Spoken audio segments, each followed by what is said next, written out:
Mhm. We're gonna, Ms. Henry, can you please call the roll? We're gonna go back into open session. Um, it is, it is the nature of St. Louis Public School Board that we have to continue to do business as a district. There is a lot of important things that the board has to get done, business-wise, to continue to operate as an organization.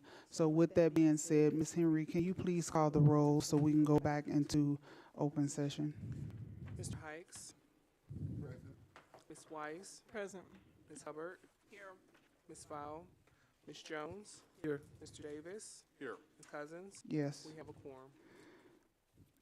I want to start off by thanking the staff of St. Louis Public School. I know you all have been putting in a lot of work. Dr. Scarlett, as well as the other staff, have been putting in a lot of work in regards to the presentations that you all are going to be presenting to us. So with that, Dr. Scarlett, if you would like to get us started on our first presenter.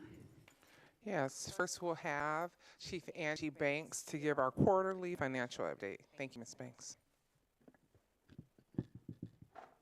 Thank you. I am the Chief Financial Officer, and I'll give a brief update on first quarter, July through September. Of course, we have our financial objectives. To maintain full accreditation, align with our transformation plan or strategic plan, maintain long-term financial stability, and instill high expectations and accountability in our students and staff. Our agenda for this evening will include an update on our ESSER 2 closeout, our ESSER 3 and all funds quarter 1 preliminary results. We'll take a look at our financial outlook, followed by any questions that you may have. So as of late September, we have spent 100% of our ESSER 2 allocation, over $46 million, in the major categories that are listed on the lower half of the slide. Direct instruction was the largest spend category, approximately 41%, as you would expect. You can see a description of some of the category purchases. We have already submitted our final expenditure report to the Department of Elementary and Secondary Education. It has been approved, so we should be receiving our final reimbursement of the ESSER 2 fund soon. Similarly, with our ESSER 3, we have a slide, and through September 2023, we have spent 53% of the allocation, or $53.3 million. You'll note that the categories are a little different for ESSER 3. There is a 20% spend requirement for learning loss or unfinished learning. And unlike ESSER 2, the majority of the ESSER 3 funds will be spent by the central office on behalf of the schools.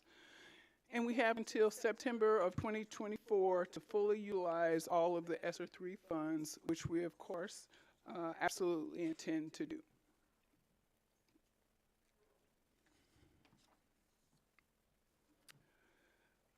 Our first quarter revenue is primarily in the general operating fund, property and sales taxes, some state aid, and we did have some federal food service reimbursement.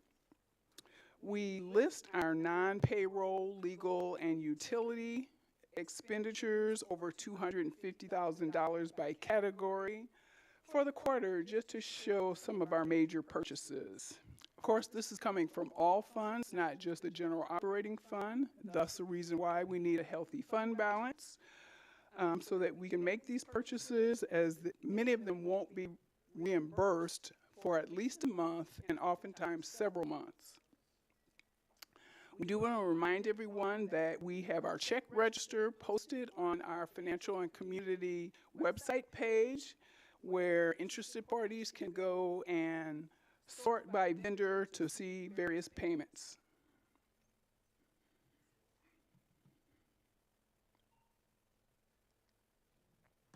So here's a graphic of our Q1 revenues. As you can see, we spent about $18.1 million in the first quarter for a year-to-date total of 3.9% of the revenue budget through September. And mostly, as you can see, came from the local revenue, which those are our property and sales taxes. You see some of the state aid that I talked about, and a little bit of the food service federal revenue.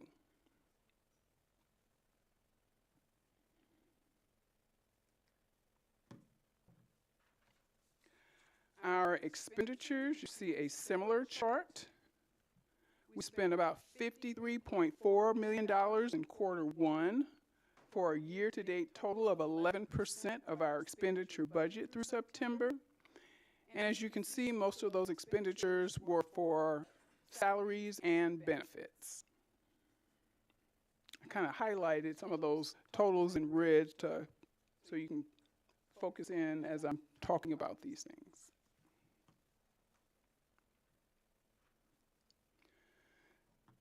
So things are strong financially.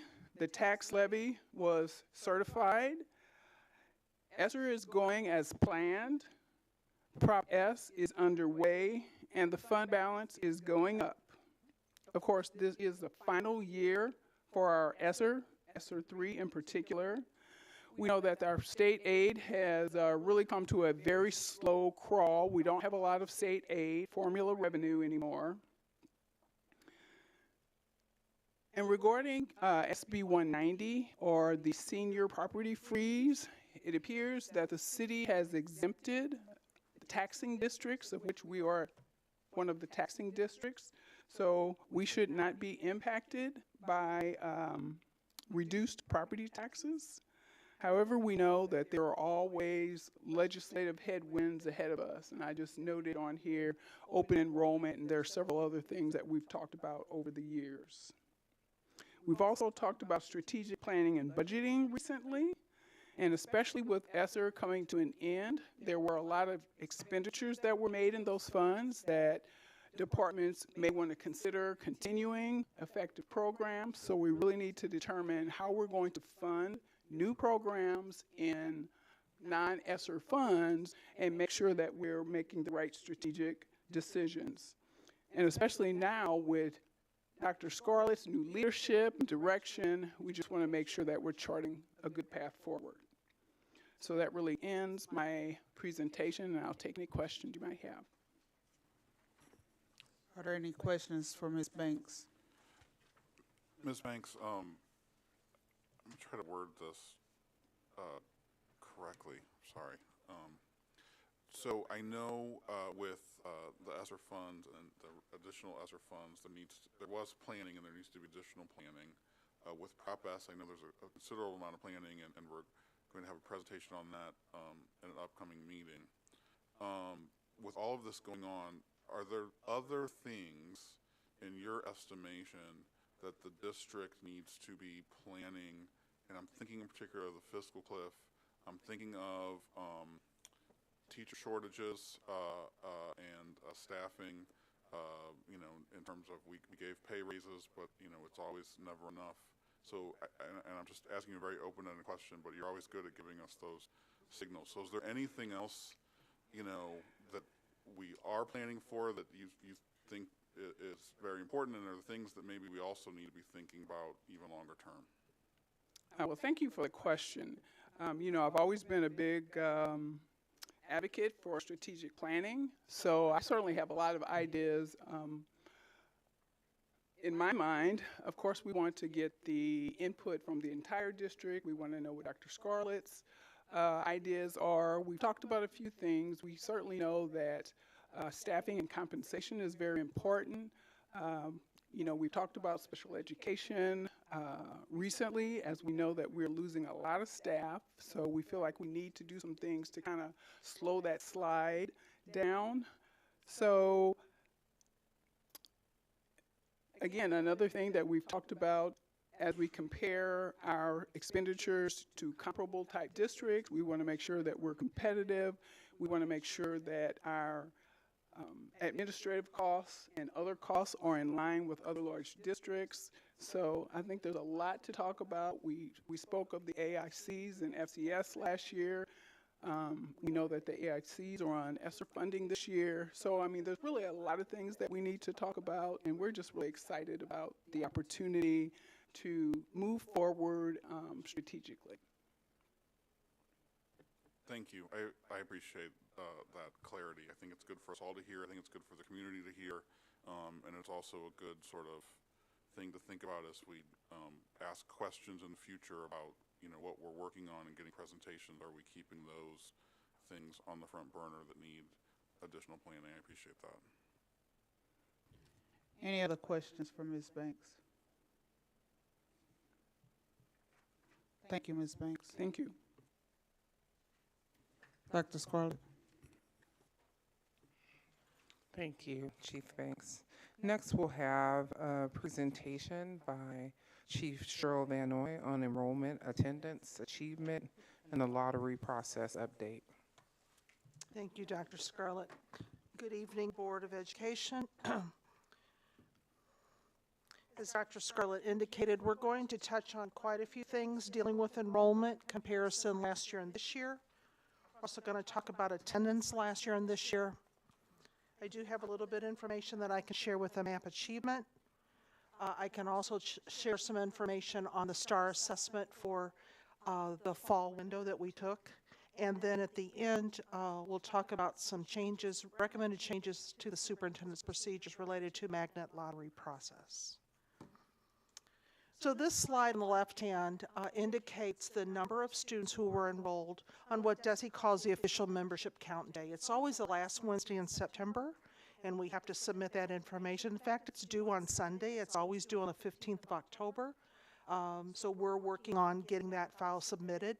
So you can see on the screen in little bitty letters, 19,808 this time last year. And on the 27th of September for this year, it was 18,430. That's a decrease about 6.9% between last September and this September. The pretty colors on the right-hand side, the dark purple is the 22-23 number, and the dark blue is the current year. If you look at the 8th and 9th grade, 8th grade last year compared to 9th grade this year, we did see an increase of about 92 students, and it was mainly due to the Hawthorne closing and other private and parochial and charter schools that end at the 8th grade. So we did see a bubble in our 9th grade class. As far as attendance, we look at two different metrics. One is average daily attendance. We call it ADA. So as of September 30th, last year, our average daily attendance was 93.1. That means on an average day in the district, we had 93.1% of the students enrolled come to school. This year, through the same time, we're a little bit under that at 91.7. The last column is the 90-90, and that's directly aligned to the MSIP 6 standards. And that's a percent of students who attend 90% of the time. So we have an individual attendance calculation for every student, and depending on their enrollment and withdrawal date, we can calculate whether they qualify for 90% or higher. Now, with our calendar of 169 days, if a student misses 17 days, they are no longer 90-90. So a student can miss 16 days in the school year and still be a 90% student. This time last year, our 90-90 was 64.2, and as of September 30th of this year, it's 65.7. It's a little bit higher, and just to let you know, we're working on cleanup data from the fall, so I anticipate that number will be significantly higher in the next few weeks. Missouri Assessment Program, or you know, educators use acronyms all the time, so this is MAP. We give this assessment in ELA and math in 3rd and 8th grade every year. We also give science in 5th and 8th. And then at the high school level, we give it in 4 end of course or courses that students are enrolled in and where they receive credit in English 2, Algebra 1, Biology, and Government. So all of that information is calculated into our academic achievement aligned to MAP. We worked with the principals to participate in 2 different appeal windows. So we were able to share the individual achievement for each of the students that they assessed, and they reviewed the data to see if a student that they thought should have scored higher, and then they could submit them for an appeal. We have over 900 of those that we submitted. We don't have any results back yet, but we are working to make sure that the student's achievement is reflective of what we know they were able to do. We also had an appeal window related to college and career readiness, to where we had a score on ACT, SAT, ASVAB, Compass, Accuplacer, dual enrolled, dual credit, all of those different things that college and career readiness tracks.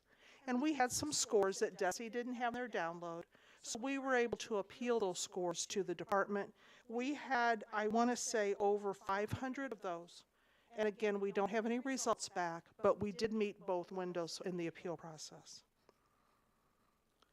As far as the timeline of us being able to share the achievement level in a public session, we don't have the annual performance report back yet, so I can't talk about that in a public meeting until that embargo is lifted.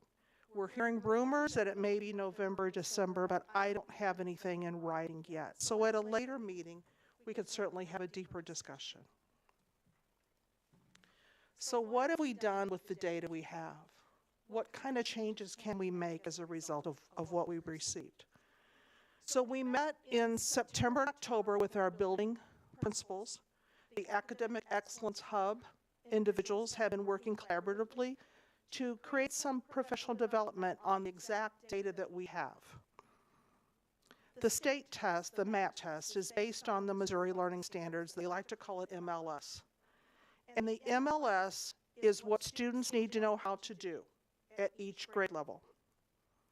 That report is called the Item Benchmark Descriptor Report, and it tells us lots of things about what the assessment looked at. It shows how each school performed on specific standards. It also indicated how was the question asked. Was it multiple choice? Was it multiple selected response? Was it a writing prompt? Was it a performance event? So it gives us an idea as we're preparing for next year that these are the type of questions that DESE is expecting our children to be able to do. So let's make sure we see that in practice. It also provides what they call a depth of knowledge. How hard was the test question? Is it recall? Is it strategic thinking? Is it predicting? Is it analyzing? So we know what level we need to assess our students in the daily classroom. And probably the most important piece is that it tells us how many questions and how many points were possible in each standard. And from that information, we can use what we call priority or targeted standards. So we can really focus on those that are heavily weighted to make sure that our children are able to answer those standards. Okay, let's talk about STAR. So STAR is given 3 times a year, and it measures reading and math. And we really focus on 2 things. We focus on grade level equivalency. What grade level does STAR say that I'm able to read at? And it also looks at, have I grown for the last time? On the left-hand side, you'll see 3rd grade, 5th grade in the middle, and 8th grade on the far right. The yellow is the fall of last year, and the blue is the fall of this year. So if we look at the fall of last year in 3rd grade, the STAR results indicated that of the students that we assessed, those students were reading at a 2.19 level. Now, what does 2.19 mean? It means in 3rd grade, in the fall of 2022, they were reading at a 2nd grade level, almost the 2nd month, because it's 1.9. Okay? But this fall, the 3rd grade students were reading at a 2nd grade level, almost the 3rd month, so it's 2.26. So those aren't the same students, it's just the grade level to the grade level. And I'm going to have to turn around and look at the screen because I can't read those little letters, but what I want to show you is how many students we actually assessed. So last year in third grade, it was a little over 1,200, and this year in third grade, it was a little over 1,100. So it was really good numbers for us to be able to determine this information. Similar information is on fifth grade. Last year, the fifth graders in the fall were 3.55. Compared to this year, they're 3.62. And then for the eighth grade, the fall was 5.240, and this year a little bit more at 5.270. So that is grade level equivalency. All right, now we're going to look at the cohort of students. So we're looking at the second graders last year compared to the third graders this year. So we're seeing the growth of those students. Now, sometimes it's not the same kids because kids come and go, but it is a significant number. So last year, the second graders were at 2.19 in the fall. They were higher than second grade. They were almost to the second month in the fall. This year, as third graders, they were 2.26. As you look in the middle, fifth grade was 3.55, and this year was 3.62. And eighth grade was 5.240 compared to 5.270. So we looked at the individual grade levels over 2 years, and then we followed students from second to third, fourth to fifth, seventh to eighth. Okay, let's talk about if we're growing children. That's at SGP, Student Growth Percentile. A typical student needs to grow at least 50%. So these calculations on the screen represent the percent of students who scored at least 50%. Some might have been more, but we're focusing on those students that made the typical growth that we need to see. So in the fall of 2022, we had 49.4% score 50% at least. But in the fall of 2023, we were at 54%. So we grew more children from the spring assessment to the fall assessment. Now that's critical because we have to match students. We have to see if you had a score in April, and did you have a score in September or August, and did you grow? So in this situation, we had 991 of the students who were assessed times the 54%. Same information with fifth grade. You can see it was 48.7 last year, but this fall, the students from the spring to the fall grew to 54.8. And then eighth grade grew from 50.1 to 55.5. So we've seen more growth in all of the grade levels since last fall. And then similarly to where we looked at the individual students, last year's second graders to this year's third graders, you can see last year's second graders grew 50%, 45.8% of them. But this year, when they were in third grade, we had 54% of them grow. Information is outlined for fifth grade at 44.2 compared to 54.8 this year. And then fall of seventh grade last year was less than 40%. It was 38.7, but this year, those same students, those eighth graders now, 55.5% of them grew at least 50%. And those cell size numbers are underneath there. It represents the number of students we assessed, the number of students who had both assessments, spring and fall, and then it has the number of students that's multiplied times that percentage. When we receive the December assessments in STAR, we'll be able to look at last spring, this fall, this December, and do comparative results like we're showing you now. So we'll have 3 data points at that point. Okay, let's talk about what we've been able to do with the principals. We've had 2 professional developments, one in September, one in October, and we are working on these 3 reports that are on the screen, and they're all aligned. We have the STAR Standards Mastery Report, and I'll show you a snapshot of that in just a few minutes. And that's the information from the STAR assessment that we just took and gives a mastery percentage proficient of that standard. On the bottom left, you'll see the map item benchmark descriptor report. That's what I talked about, that we got back with the achievement level, and we were able to identify those priority standards. That's that report. And then on the far right, we also received the individual results for each of the students. So we were able to align how they did compared to how they were expected to do on the IBD, and now how are they doing in this fall STAR. So 3 pieces of data all pointing to the same thing. So this is an example of a STAR state standards mastery. Try and say that fast. We have one of these for every student, and you can see the standards that are listed. This report is probably 5 pages, but I just showed you one. You can see the standard in the middle. So in this situation, I need to develop and demonstrate reading skills, and on and on. The last 2 columns shows how this student did on that standard. So in the fall, I scored a 51. I mastered 51%, and that is considered developing, which is that red legend at the top.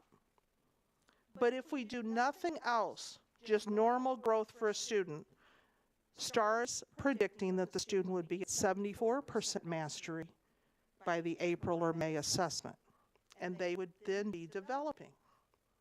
You can see they have yellow on the majority of their standards in the first column, and they do have a significant number of green, which is the,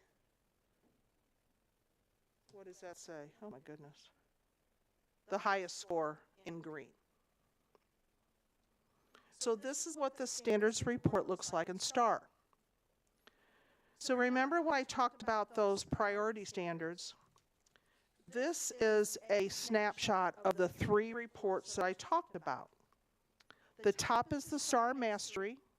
You can see that we pulled out 2 standards. And why did we only pull out 2 standards out of all of those pages? The middle report is that item benchmark descriptor report that I talked about. And we can see that one standard was worth 4 questions worth 6 points, and the school received 45% of those 6 points. The next standard is 2 questions worth 2 points, and the school received 43% of the points. When we look at the other standards in 3rd grade, these are the 2 that really stick out, and these are the priority standards. So we're aligning what we receive from the map from 3rd grade to the 4th grade STAR Mastery Report to see how students are doing.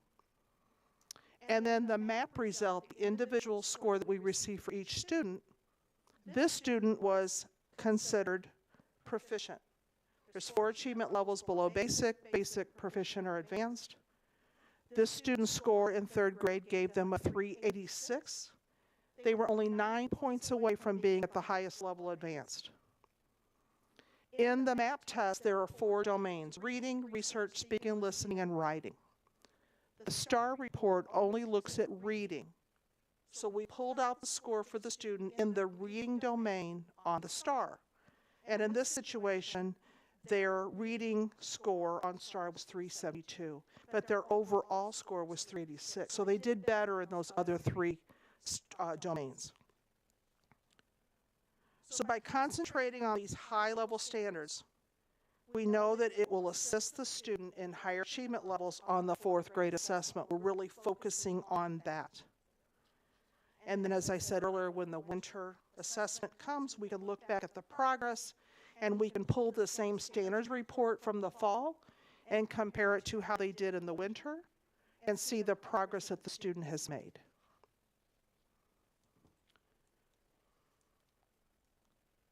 So we're using our assessments to move learning forward. To recap, we've aligned, we've provided, and we've trained in those 3 specific reports. In addition, next week at parent-teacher conferences, the parents will get that STAR Mastery Standard Report for their student, and they'll also get the actual MAP results for their student from last spring. Leaders have been trained on the student profile, and tomorrow we're offering virtual training to our principals at 9 o'clock and 3 o'clock to go over how to read these mastery standard reports to make sure that they can help explain it to the parents next week. On the right-hand side, you can see comments from our PD last week with our school leaders. It was October 4th, and they said it involves understanding this meaningful data, making sure the priority standards are in each of the lessons when they go into the classrooms, and now you can use this type of training in their data teams or PLCs. So my notes say I will now hand this presentation over to Mr. Kruger, but Mr. Kruger had a medical emergency with one of his family members, so I apologize he can't be here, so I'm going to try and make my way through this without his notes. Ms. Fenway, Yes. would it be possible if we pause and talk? Sure. Question about this, because I know they're two different things. Sure. And I'll forget my questions, Okay. especially tonight. Understood. Can I go, Ms. Cousins? Yes, I was actually going to say before you fake your way through the next part. Thank you, Ms. Van Noy. That was a lot of information, and if anyone had any questions on this portion of the presentation that you provided so far. Sure, thank you. So this probably isn't a question for you, but I guess my concern or my wonder, to use Dr. Scarlett's word, it's probably a better word, because it really is a wonder. If every student has a 5-page report about their standards and how that's aligning with the MAP test, and how are teachers going to use that? I just can't even imagine how you'd start doing that. You know, I mean, I've got a kid who's got like 3 or 4 English language learners in their class. You know, they got a couple gifted kids. I'm sure that, you know, there is a wide range. How do they even start that? And maybe that's a question for Dr. Scarlett, I don't know. Maybe that's just a question for the... So I can start, and Dr. Scarlett can certainly correct me if I say something inaccurately, but what we've tried to do is break the reports down for the principals in 2 different sessions, just because, as you indicated, it is a lot of stuff. And it also honors the different levels of students in a classroom. You know, you said some might be ESOL, some might be IEP.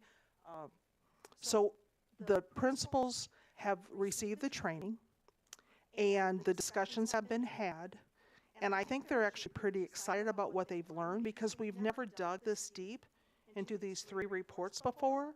We've looked at the reports and we've said, okay, this is the result, and let's just go forward. So I think we've had a better discussion than what we have done in the past. Is someone being asked to come up to I was the... going to say, I think Dr. Borshade and Yes. Dr. Morion Yes. is coming to save on, you. guys. It's coming to save me. you. I was doing good. I'm sorry, I didn't see you guys hiding behind the poller. I just sort of... Absolutely. Yeah. So And, we'll, I know, and Dr. Smith Jr., I'm glad you're here, because I have a follow-up question, and I know you can probably put them both together.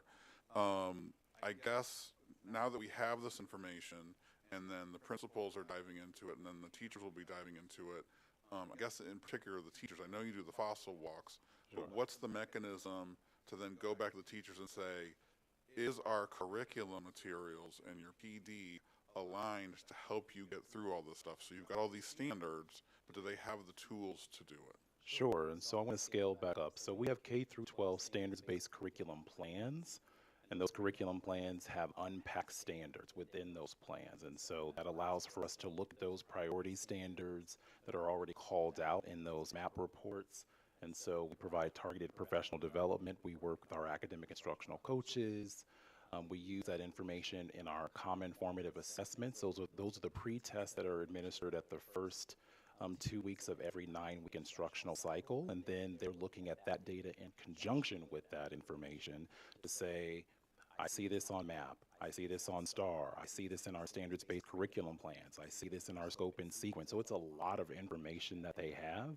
And I would say that it could seem to be overwhelming at times, but we've been able to work with our AICs, work with our principals to be able to use those data team meetings to say, what additional assessment are you looking at when you're in the classroom?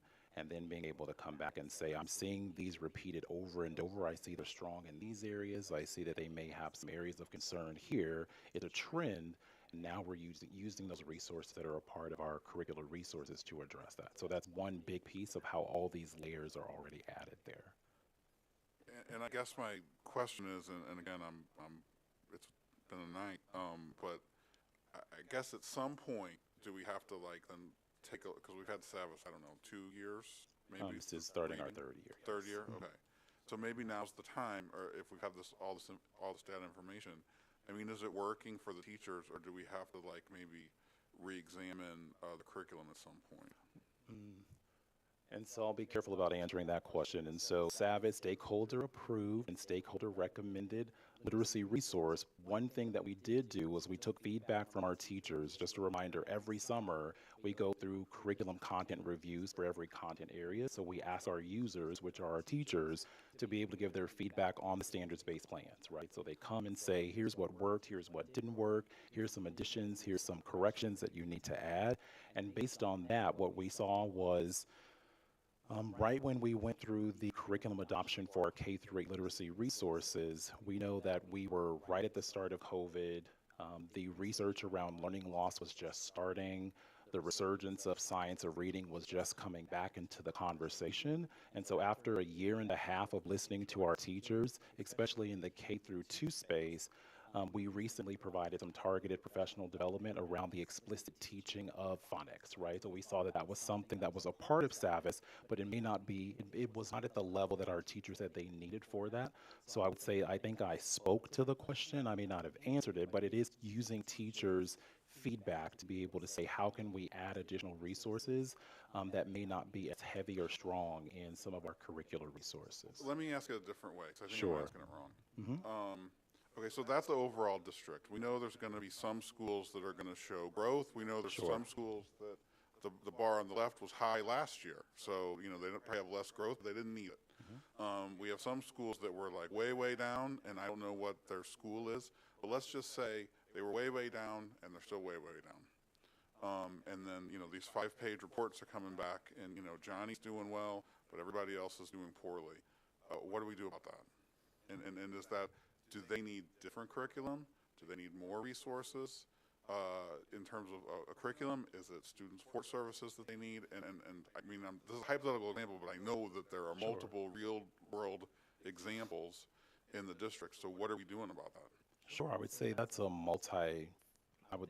multi-layered approach to that. So we would have to, but I want to be clear. So when we're looking at MAP assessments, those particular results are not the end all be all, right? So I like to say that data is a snapshot in time.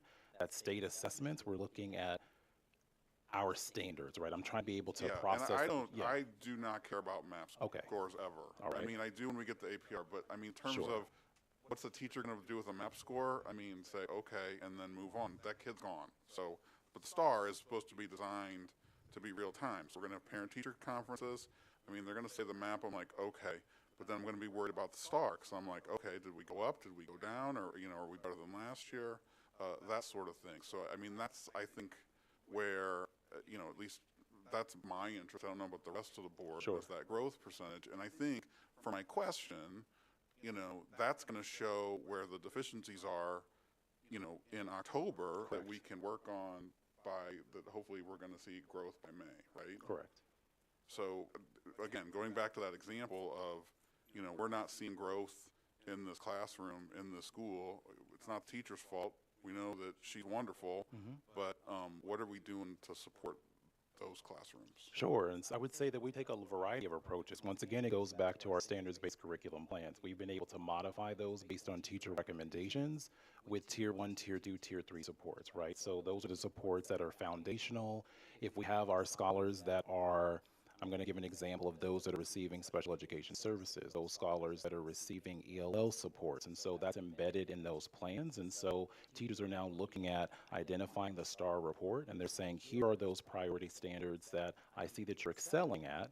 Now, here's an opportunity for extension. Those are built into our plan as well. Here's an opportunity for those scholars that are underperforming in these areas. We've built out certain resources that are a part of that plan there. So they're utilizing those resources to say, I know exactly where you are, and now here is some resources that are there. And then we also provide professional development during cohort professional development days, but also PD booster sessions. And we work with our academic instructional coaches that are in most of our school buildings to provide that targeted support to look at those data reports. So it's a multi-pronged approach to support teachers and understanding how to use that information with the resources that are being provided. And we're constantly asking them, are they getting the results that they desire? Do they believe that these particular resources are meeting the mark, right? And so we're constantly trying to get that feedback from them. And I mean, so you're generally speaking, because I just really kind of want like a concrete example, like, you know, like, so this class is struggling, and you're saying, you know, you ask the teacher's like, I'm teaching the curriculum, like we're going over it, these STARS tests aren't moving. Do you have any examples where you've, you know, gone and I don't know how it works, if it's the reading curriculum specialist, if it's the AIC, or what happens then? Sure. And so being very specific, one example is I go directly into schools and I model lessons, right? And so our curriculum specialists, they focus on 4 times a year, they give evidence of impact data reviews, but those reviews are focused on the amount of touches that they are in classrooms, right? So there's a specific amount of time that they're going into classrooms because they're also looking at these reports as well. They're looking at grade level reports, and then they're creating a structure that says, I know I need to go to this particular classroom, work with this particular AIC to work on these particular curriculum content matters. And so I think that's like the most specific that I can get. Either we're modeling the lesson, we are coming in, walking them through lesson planning, we're reviewing their lesson plans to make sure that they're meeting those particular standards. We're sitting in on their data team meetings to walk through what student work did you actually bring to this conversation. Let's identify what are some misconceptions that we think students have, and so let's plan for those misconceptions, and then I or a team member can model those particular lessons. Someone in the school can do that, so we create a variety of ways that we support teachers based on the needs that they've identified. And what about volunteer tutors? I'm thinking of Reverend Norris tonight, and I'm pretty sure he can get us a lot of volunteers because people will follow him. How are we utilizing volunteers? Do we have enough? Is that working? Is there, you know, literacy tutoring available in the schools that we're recruiting for that works with the teachers that need those additional supports?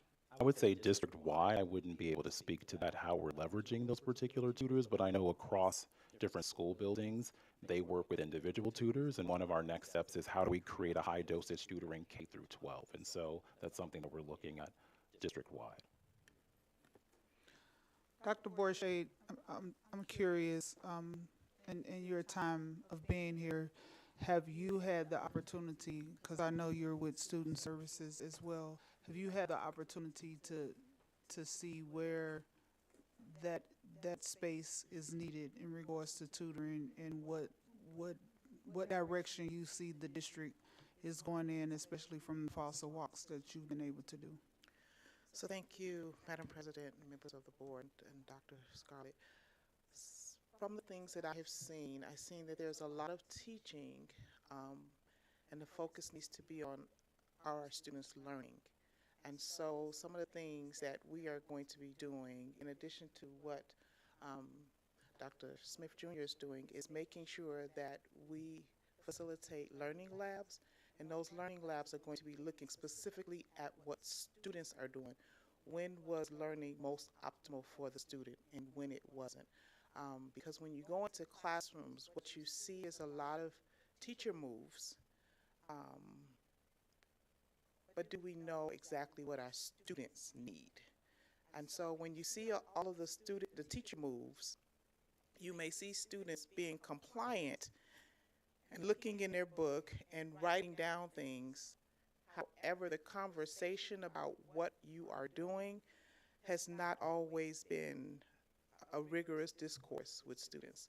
And so to Vice President Mack's point, there's a lot going on. However, are the students learning? And that's where the disconnect is. So we are teaching the curriculum, but we have to teach the students. I think if I can add to that, I think there's another point Because one of the things that, just contributing another perspective to that, is back in 2021, we created the central office-led focus on scholar learning walks that are referred to as fossils, right? And so I'll be able to share that data with all of you. And one of the key components of a fossil walk specifically is the questions that we're asking of our scholars. What are you learning today? How do you know you learned it? And then why is this learning important to you?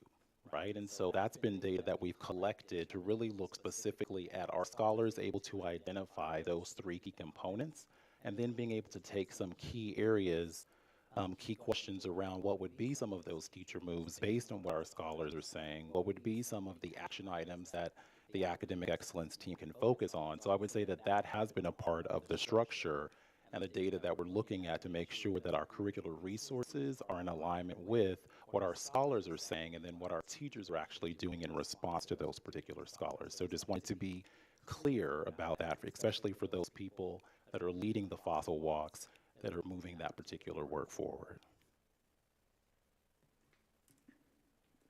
Board Member Hubbard. These new things are weird. I don't know who my question is for. Maybe Ms. Vinoy? But when we're looking at all these STAR results and MAP results, like where they should be is way up at the top, right? So what slide are you on? 7, I think. Like we want them to be at a 3rd grade level when they're in 3rd grade. So depending on the grade level and depending on the month of the year, if it's December, we want to see them at 3.5, 3.4, something like that. If they're in 5th grade in December, we want to see them at 5.5. Okay, but so for all of these, we would want 3.0-ish, 5.0-ish. Correct. And so these axes are an interesting choice. But for all of these, we can see that in general, you know, our 8th graders are at 5th grade Correct. equivalents. And so clearly there is some learning that is not happening. And can you talk more about growth? You say growing more than 50%, but 50% of what? So it's a nationally normed test, and so that means that you want our students to score at least 50% in that growth model, which is the average and the normed reference. So in this situation, we can see that we grew 54% rather than 50%. I'm on slide 9, and I'm looking at the third grade. I still don't understand, but this is not my strong point. Understood, yeah. I'll ask you later. Sure. So we don't take up more time. Okay. And then my other question is, when we're talking about all this alignment and the MAP test and pulling out the most significant standards, it sounds like we're teaching to the test, and that's not what I want for our students. Is that what's happening? Are these things that are so basic that obviously we would want to do them? I think we should test our children as little as possible while fulfilling our obligations. So I do, that's my bias.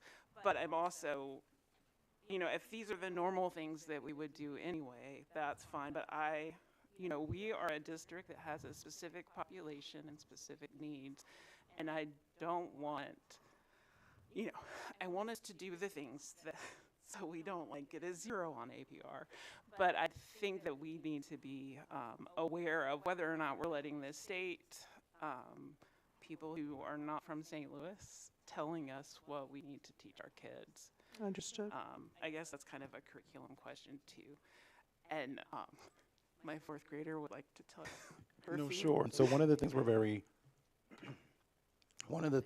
mindful of is the concept of curriculum compacting. And so what that means is we're only going to take a look at specific standards and compact it down or condense it so that you're only prioritizing those particular standards. One of the things that our curriculum and instruction team has done is created what we call what's nationally like guaranteed and viable curriculum. That means that we're covering all of the necessary standards. We're providing resources for you to cover that. But what you've heard Ms. Vanoy talk about is we want to spotlight those priority standards that we know that oftentimes are going to recur over and over. Specifically in English language arts, they're just spiraling. They just get a little bit more complex. They add a few elements to it.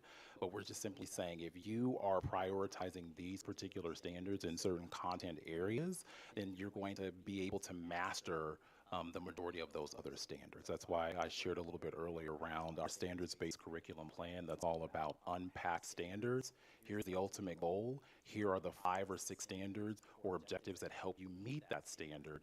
But if you focus on these 3, then it's going to be a likelihood that you master that particular standard. And so curriculum compacting, no. Prioritizing those particular standards to spotlight them, yes. And then utilizing the standards-based curriculum plan to support that.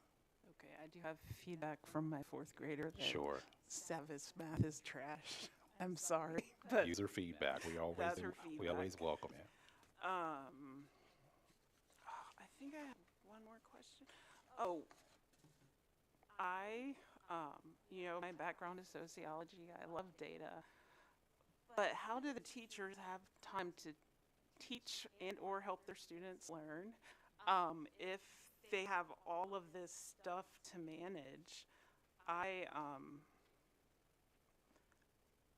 I just can't understand, like, there's no way they can do that and work only 40 hours a week, right? I would, teachers, you can email me and tell me. But is this, like, how much, and, we need our children to be able to read. They need to be at their grade level. And we need to do what it takes to get them there. But how much extra work, extra time, just extra time at their desk instead of with children are we asking of our teachers to do all this extra stuff? I mean, it's not extra, it's integral. But it's definitely not what I think of when I think of, oh, you're, one of my kids wants to be a teacher. I'm like, oh, you get to go be with students. Are we measuring that impact? Are we collecting data on that? And so I think I need to get clarification on the question. So when you say all of this, can you just walk me through? Like what Mr. Davis was asking about. So getting this one report specifically? As well as, unpacking the map and looking at all the STAR stuff. I would, again, I'm only a parent and not a teacher of children. But, my ideal best case scenario would be the teachers know their students and know what they're learning. So they, we have to do these assessments because the district requires them or because the state requires them. But the teachers know without them because they know their students and they're working with them. And so when we add all of this data that we're gathering, I want to know how much it impacts the workload of teachers and how much time it takes them and that takes them away from the students.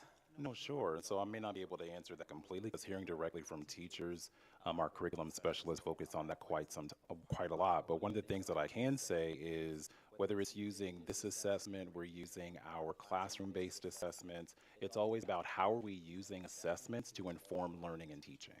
So that's the purpose, right? Outside of MAP, we know MAP is at the very end of the year. That's a summative.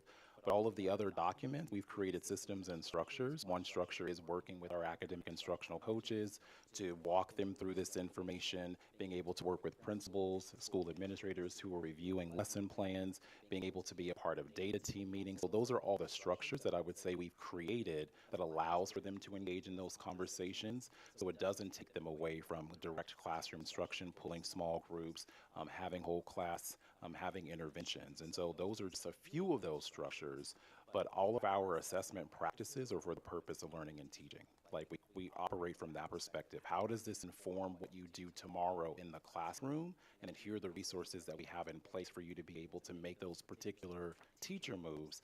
And if we need additional supports, we have specific structures in place. Thank you. Board Member Wise. Thank you. It's a question and comment.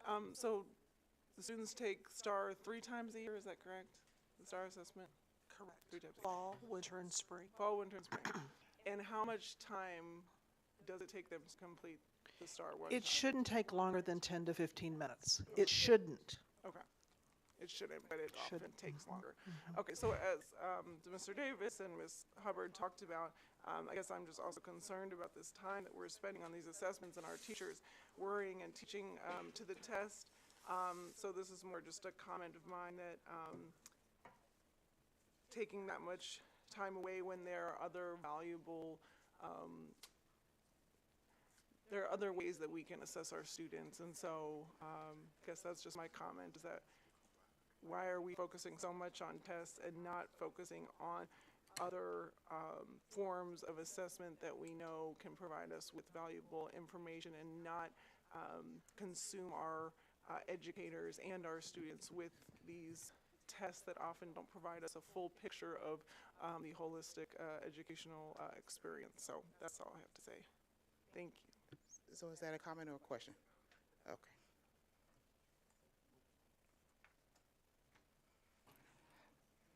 I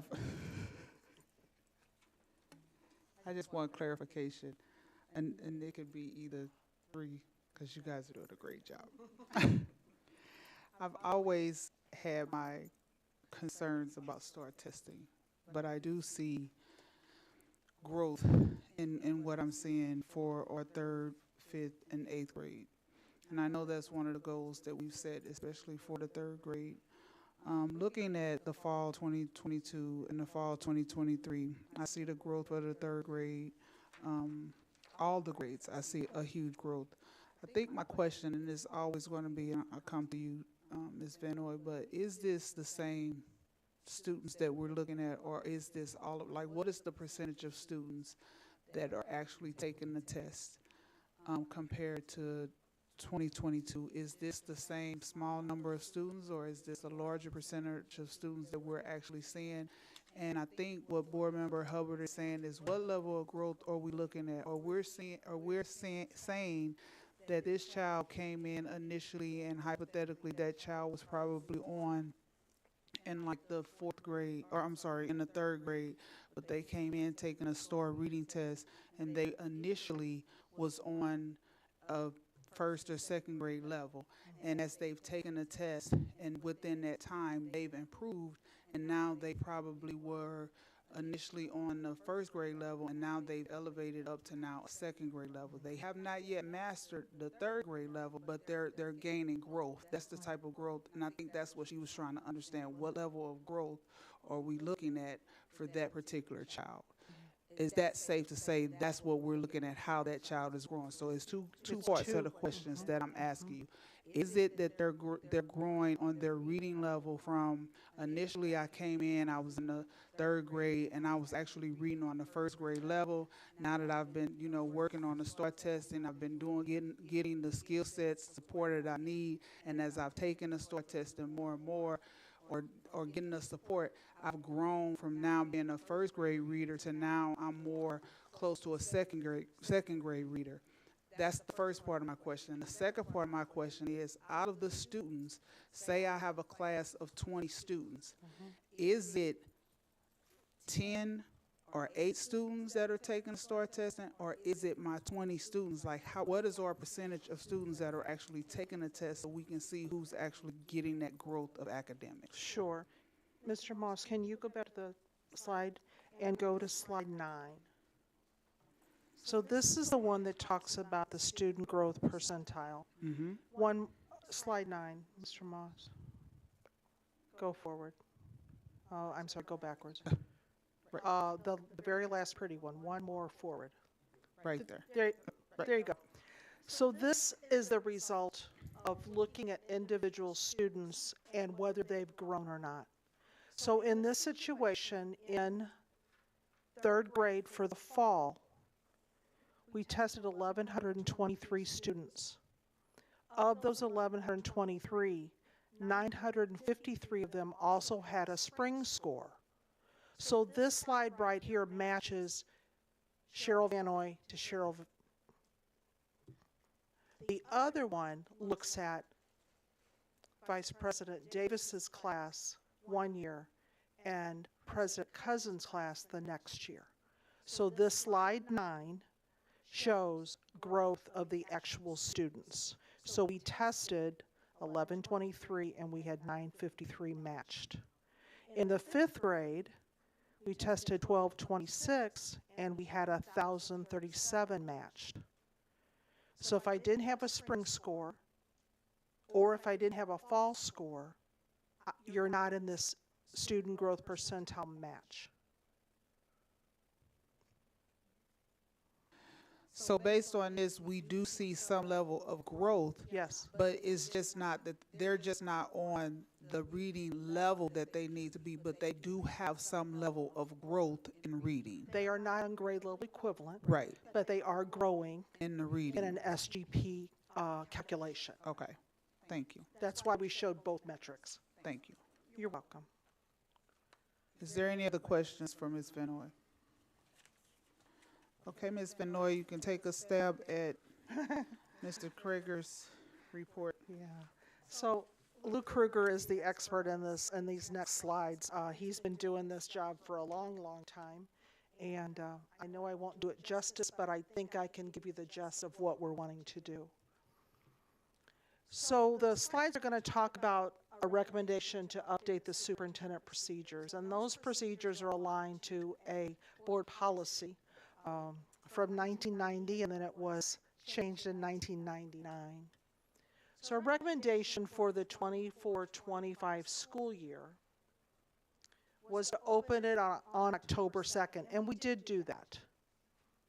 The lottery system that we are currently using, as I indicated, has been in place since 1992, and the availability at certain schools and grade levels is really not at the level that it used to be.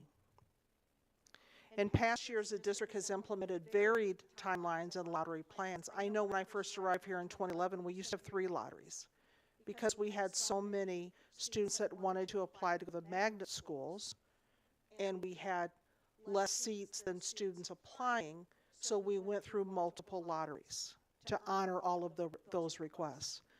The students that are attending right now in 23-24, we used a 2-lottery system last year. So the proposed procedures for our placement for next school year is to use 1, and as I said, we opened it on the 2nd, and we're proposing to close it on November 3rd. Now, why are we doing that? We're doing that because we want to be able to select the other students quicker than what we've been able to do before. When we had 2 lotteries, we had to wait for lottery 1 to close.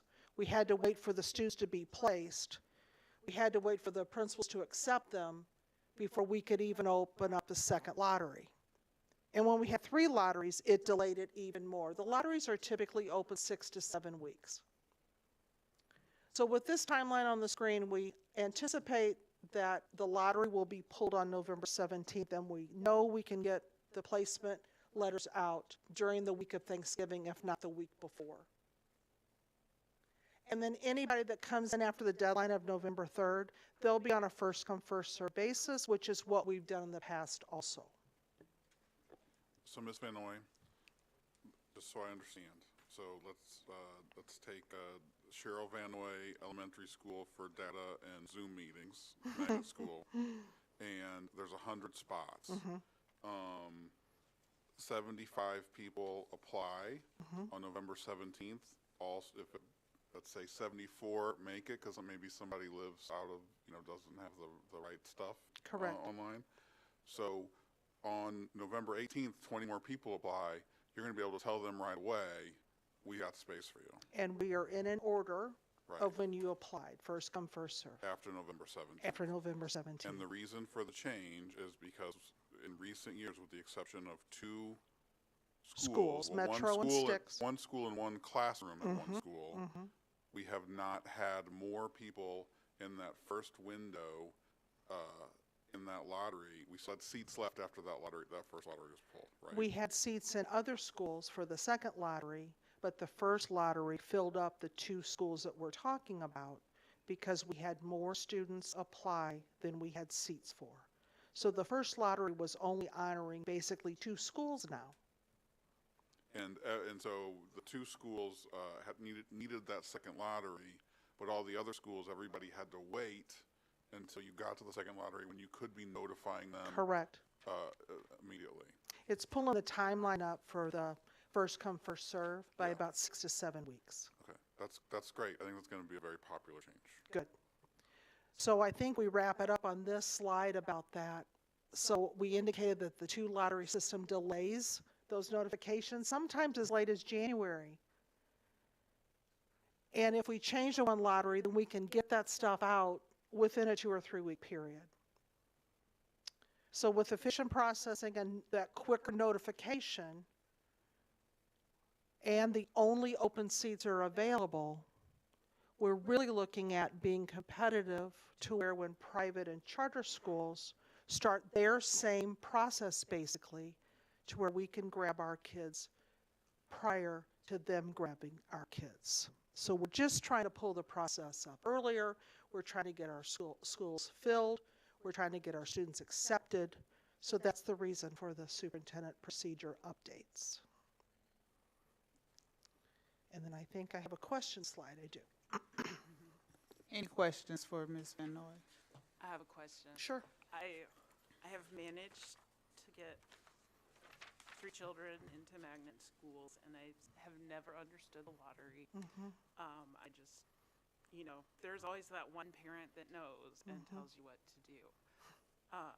So, I have a kid going to high school next year. He picked his 2 schools, and I don't understand what happened after that. Does he get into both of them, and then he refuses 1 seat, and then that leaves, they've already done the lottery? Like, can you just explain it for me and the public? Sure. Depending on the school, if the school's already filled, then you might get your second choice. If you're a school that still has some availability, then we typically put you in your first choice, or we can give you an option of, do you want first or second? We have room in both of these. What's your preference?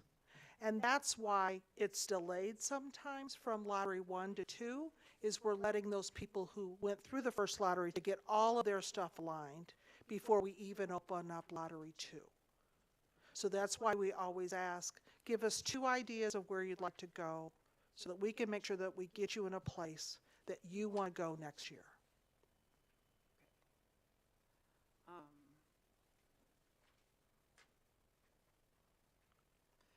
And do we have it, this is another thing that I have seen a lot, and since we're here, we might as well get some clarity. There are some schools have seats and they're for anyone, and they're not barriers to entry. But for the ones that do have all the, like Metro and Collegiate and all the steps that you have to do for the school to accept you, do we have that clearly stated when that process happens, when you're supposed to do it, when you can expect to hear from the school, and how that is in relationship to the lottery and the lottery running? Yes, that's all outlined on the website. Okay. And I think Has it been updated recently? it has been. What we did worked last year, so I didn't check this year. Good. I'm glad it worked. Is there any more questions for Ms. Van Noy? Thank you so much, Ms. Van Noy. Thank you, President Cousins.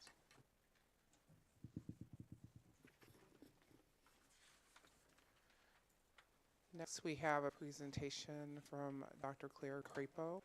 This is a presentation about our partnerships.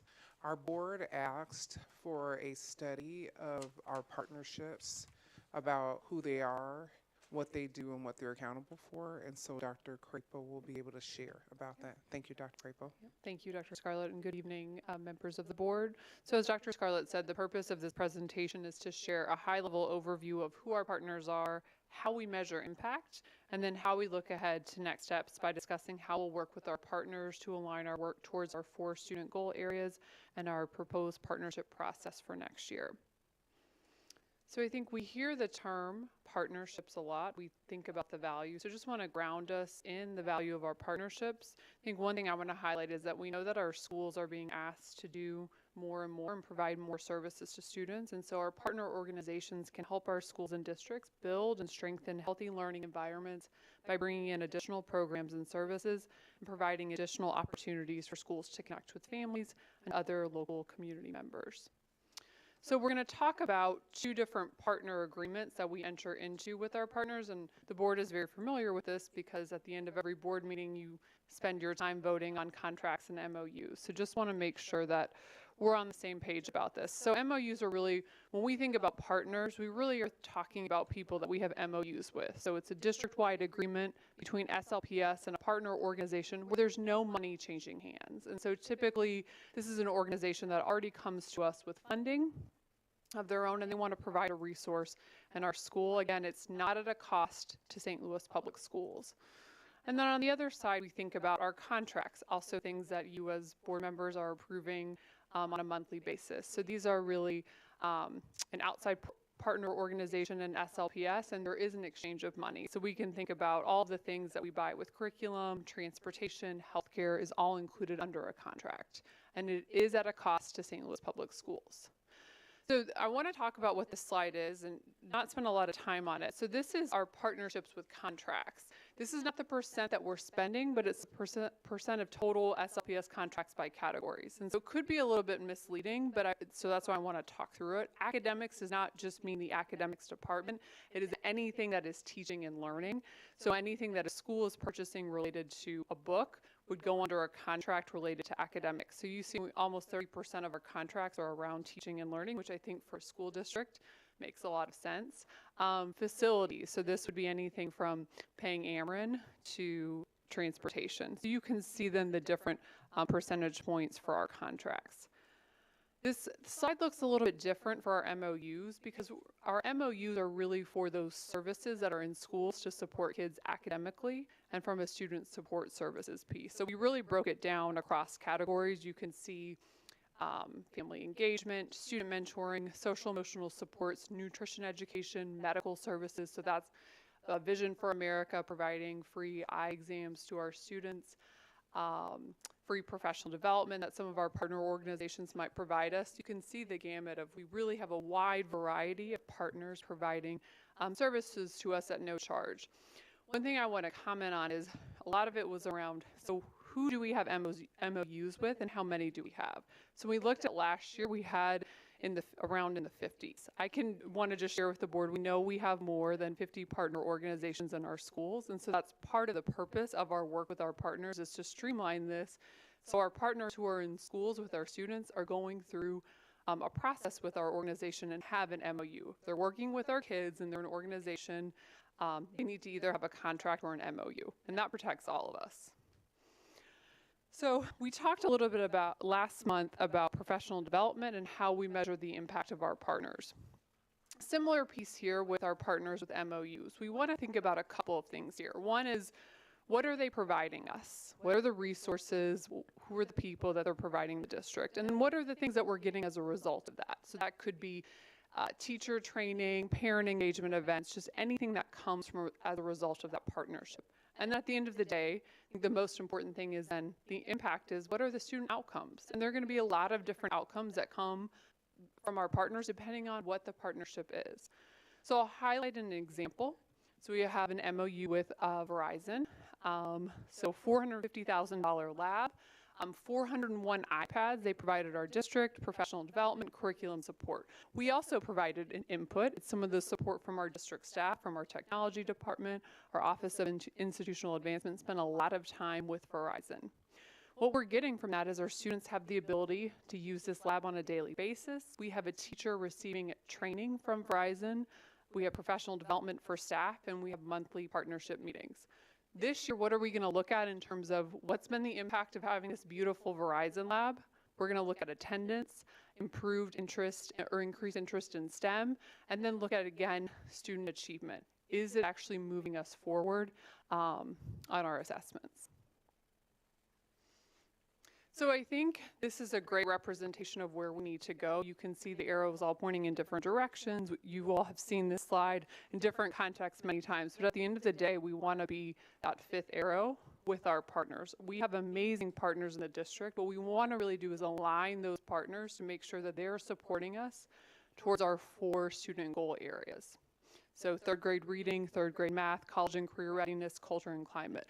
As I've shared before, next month we'll be bringing specific SMART goals before the board. And so when we're thinking about who we want to partner with and how we want them to partner with us, we'll be thinking about these goal areas. So we heard earlier tonight, we talked about the literacy data, the STAR data. We know that we need some additional partners to support us with literacy because we can't do it all in-house. So we'll be looking at how our partners can support that. And I think I want to highlight that we are taking a pause with our partners in pursuit of intentionality around the partnerships that we have. And we will be collaborating with our partners as we implement our new process. Our partners will be invited to participate in an organized process that will ensure that our partnerships are mutually beneficial, both in the service and the best interests of our students.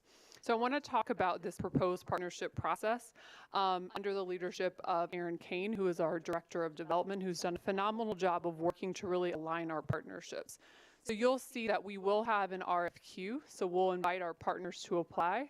All of our partners, again, they'll be invited to do this, but we will be setting a criteria, and we'll be reviewing and assessing alignment through this established criteria. We'll select our partners, and then we'll think about how we can best support them and how we can expand them in our district. And then finally, at the end of every year, we'll review results. I think I want to highlight that in the future, if you know someone is an SLPS partner, it's mean they've been vetted, aligned to our district priorities. So next steps moving forward, really 6 things here is establishing our criteria, again in alignment with our student-centered goals, releasing the RFQs, and then thinking about resource mapping. So we want to think about what do our schools already have, who has a lot of supports maybe with reading. Maybe they have an academic instructional coach and a reading specialist, but this other school over here might not have that. The other piece is centralizing the partnership process. So we know that oftentimes our partners approach our schools in a one-off way. Then we have these partnerships happening that we don't know about.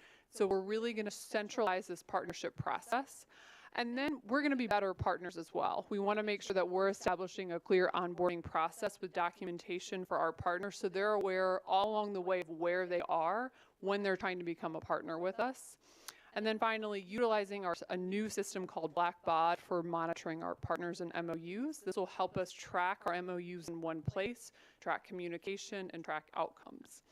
And I think I just want to end by saying it's our responsibility as an organization to protect our students and ensure that our partnerships serve them first and foremost. With that, I will take questions from the board. Any questions for Dr. Crable? Ms. Sadie, Board Member Sadie. Thank you, Dr. Crable.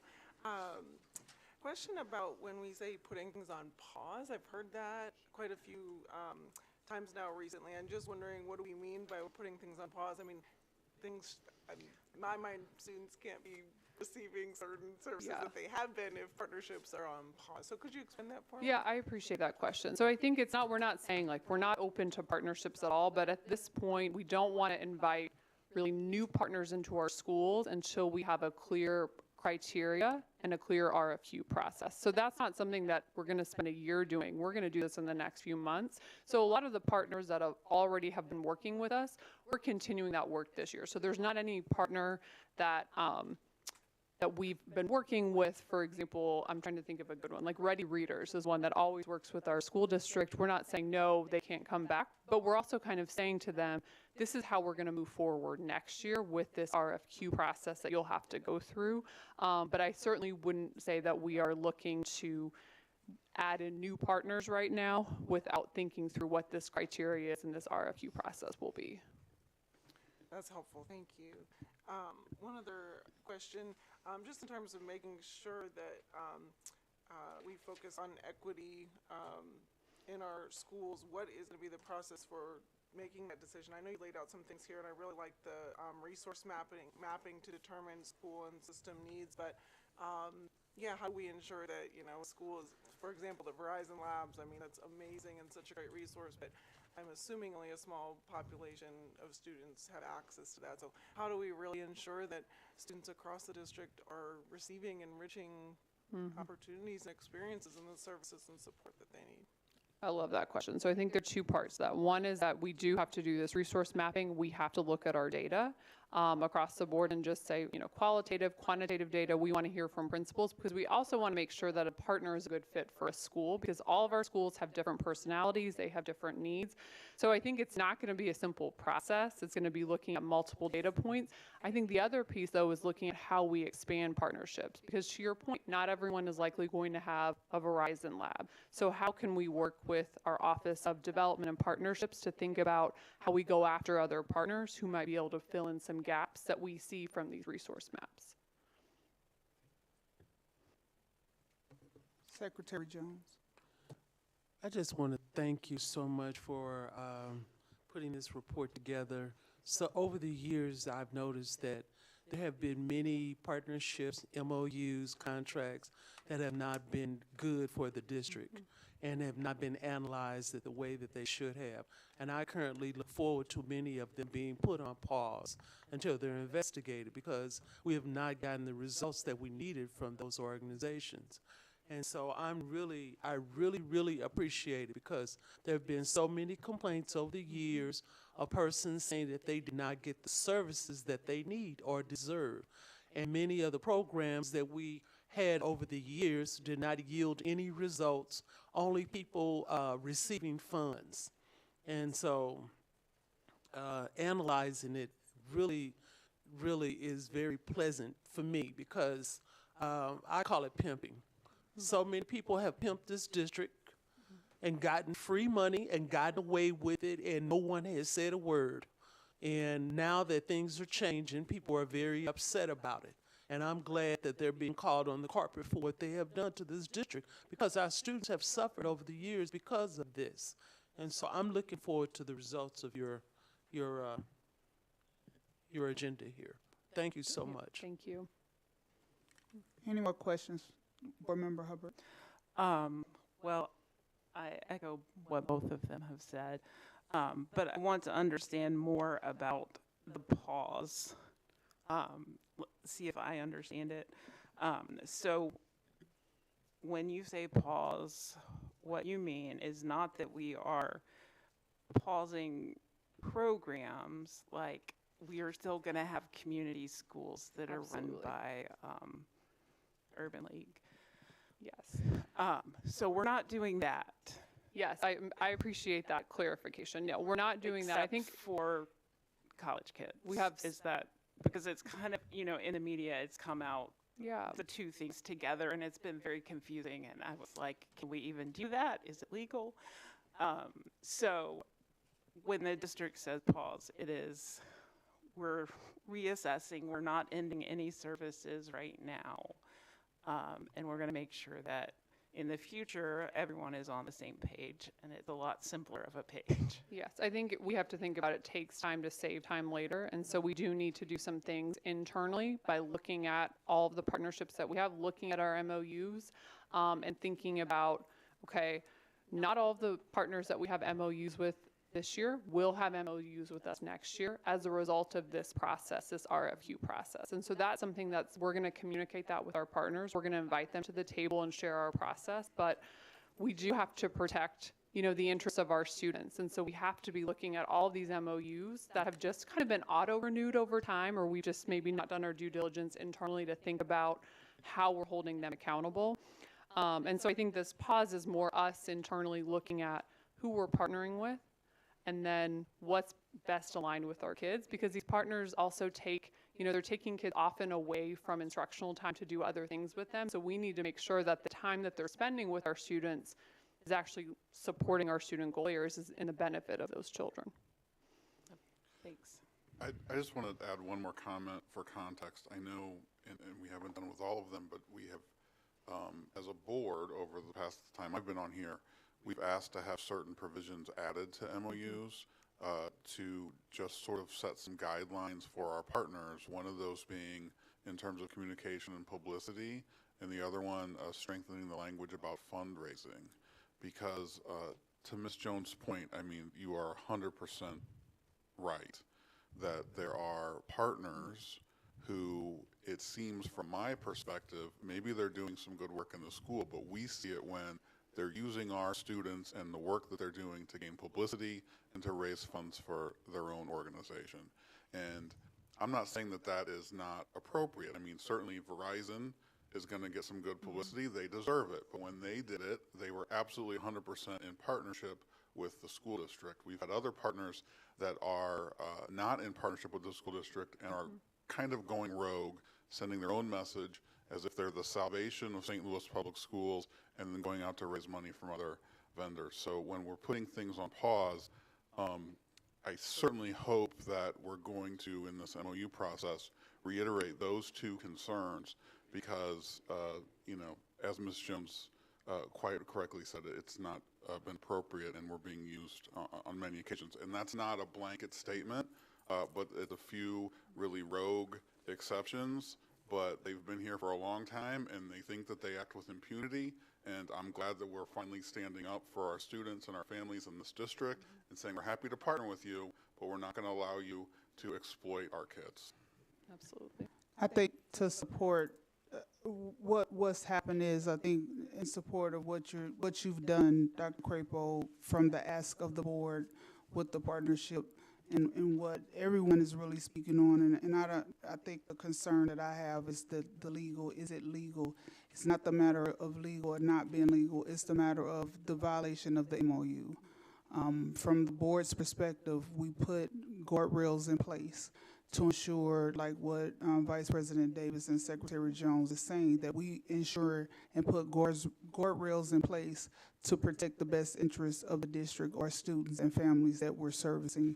So when we, or Superintendent Scarlett, put the pause on certain programs, those MOUs were reviewed and some of the levels of those MOUs had been violated. So an assessment had to be done, which is what brought about the pause. Based on what you were able to do, it was like, okay, this has kind of made it questionable where you are in regards to that particular MOU. So what we're saying is nothing wrong with saying, hey, we put guardrails in place. Based on these guardrails, we have concerns. We have to do some assessment. We don't have concerns about your program. We just have concerns with how you've been doing business based on this MOU and the guardrails that we put in place. Is that safe to say? Absolutely. And I think the other piece is that, and one of the processes we're putting in place is not only kind of reviewing who's in our schools, but making sure we have good systems in place to continue to monitor them once they start working in our schools. Because it's one step, right, to go through the RFQ process, be selected, be assigned maybe 5 schools to support. But we do have to have that ongoing conversation and progress monitoring to say, here's what the MOU said. Is that happening in our schools? Making sure we're talking with our principals and our teachers to ensure that that MOU is being followed. That's going to be a critical piece. The fidelity piece. Yep. Okay. Any other questions for Dr. Crapo? Thank you. Thank you so much, Dr. Crapo. Anything else, Dr. Scarlett?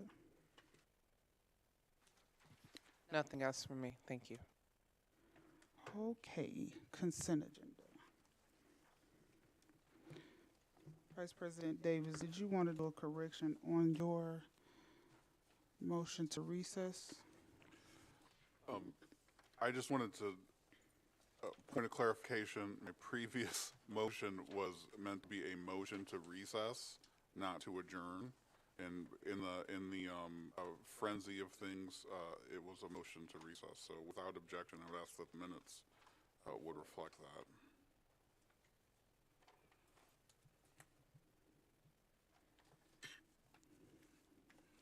I don't have the consent agenda.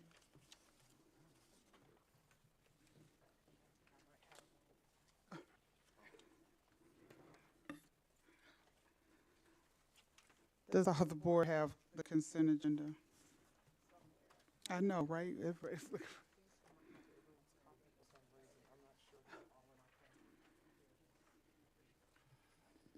I just have a point of clarification on this.